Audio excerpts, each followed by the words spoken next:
trucking section displays futures and spot positions that have become active freights.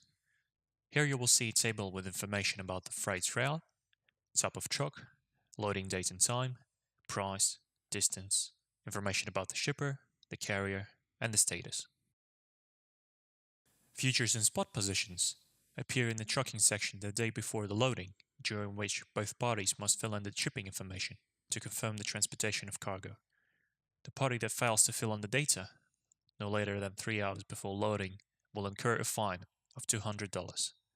The affected party will receive the fine as compensation. If you wish to fill out the shipping info or see more information, click on the freight that interests you. A new page will appear with the Trucking Overview bar and the shipping form.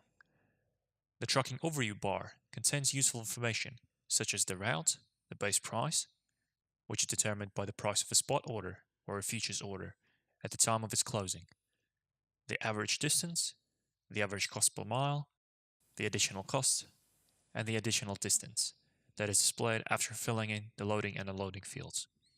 The total cost of shipping is calculated by adding the base price to an additional price. The total distance is determined in a similar way. Under the Trucking Overview bar, you will see the loading and unloading fields. A shipper is required to fill in the information in both sections: the exact address of loading and unloading, zip code, information about the trustees, and the means of communication. After filling in the information, the additional price and the additional distance specifications will be updated, as well as the total price and distance. Below the notes box, you will locate the carrier section, which has to be filled in by the carrier. The left section contains information about the company, where you will need to specify such information as the carrier's registration number, the name of the contact person, and his telephone number. In the right section, you will need to specify information about the truck and driver who will deliver the goods. If you wish to add any comments or additional information, there is a description box at the bottom of the section. After the information has been added by both parties, the shipper has to click Approve for the freight transportation to take place. Freights have several possible statuses. New status is displayed before any changes have been made.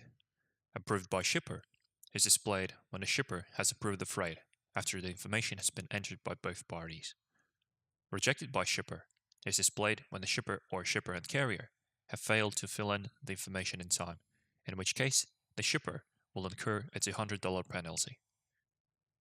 Rejected by carrier is displayed when the carrier did not specify the information, in which case he will incur a $200 penalty.